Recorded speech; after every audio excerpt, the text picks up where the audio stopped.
Beatles 6, I think.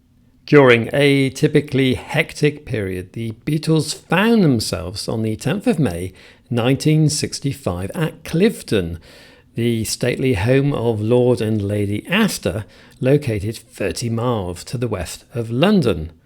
Cliveden doubled as Buckingham Palace in their second movie, Help.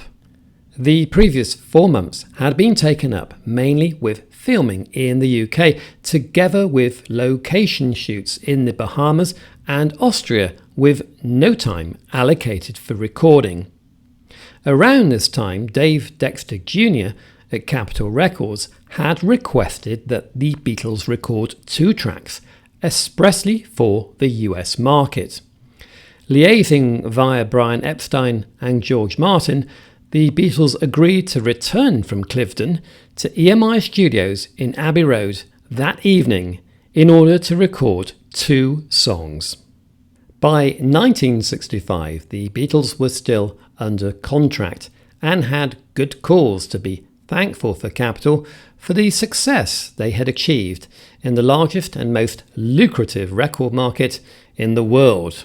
With the clock ticking and no new material written, rather than donating original compositions, they opted to record 2 songs with which they were very familiar from their formative years.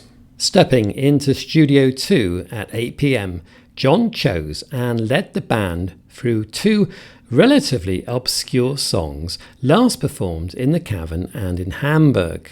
Both tracks were recorded and written by Larry Williams, a pianist and songwriter hailing from New Orleans.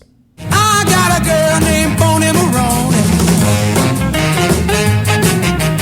After Little Richard left the rock and roll world in 1957 for the Ministry, his label, Specialty Records, groomed Larry Williams as his heir apparent. He initially had success with Short Fat Fanny and Bonnie Maroney, each of which sold over 1 million copies. However, the following year, Williams' next recordings of his compositions Dizzy Miss Lizzy and Bad Boy both bombed, leaving his career in tatters. A bad little kid moving to my neighborhood. He's a bad boy. Coincidentally, the 10th of May was Williams' 30th birthday, and the Beatles began 3.5 hours of what eventually became a Larry Williams tribute night. First off was Dizzy Miss Lizzy, recorded in an efficient 7 takes. It's called Dizzy Miss Lizzy. According to Paul, George Martin was irritating John, asserting that his first couple of takes were not exciting enough. Whatever he said clearly worked, because John delivered a turbocharged vocal performance demonstrated here in this isolated stem of his lead vocals. You make me dizzy, Miss Lizzy, the way you rock and roll. You make me dizzy, Miss Lizzy, when you do the stroll. Come on, Miss Lizzy, love me before I grow too old. Then next came Bad Boy, with 3 instrumental takes, all with the Beatles playing live to a John guide vocal.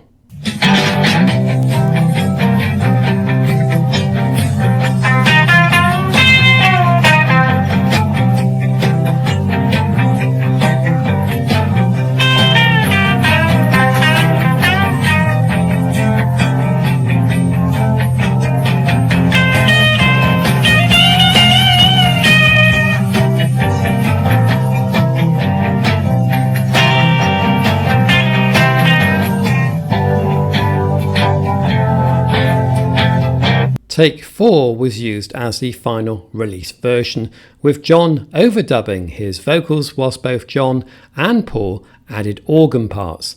Meanwhile, George overdubbed his lead guitar, covering up a few mistakes. Well, he put some tax on teacher's chair, put chewing on my little girl hair.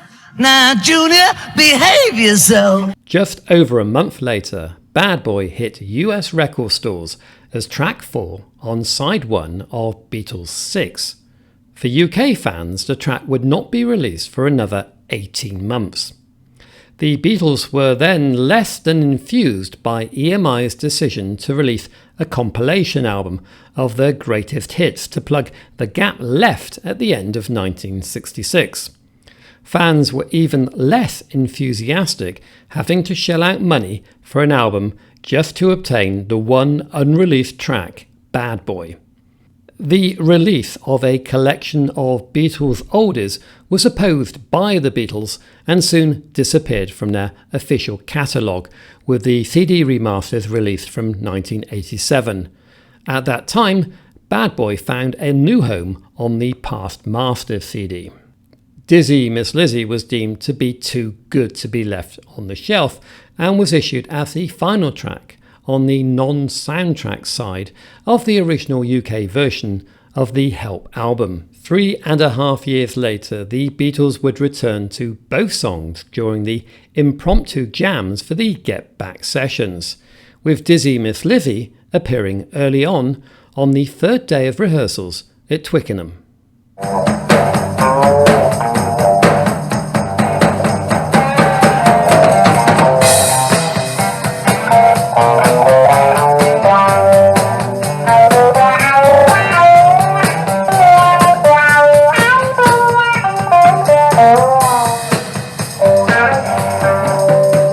And Bad Boy jammed on day 15, this time at Apple Studios.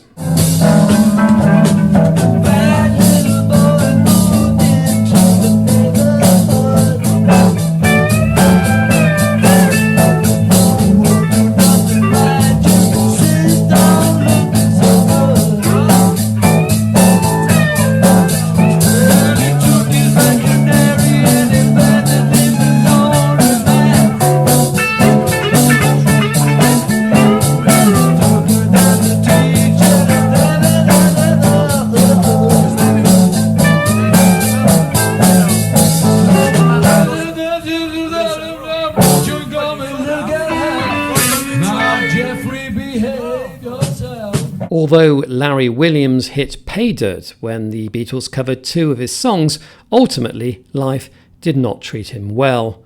Frequently in trouble with the law, over drug abuse and violence, he was found dead, believed to be suicide, at the young age of 44, almost a year before John's own death later that same year.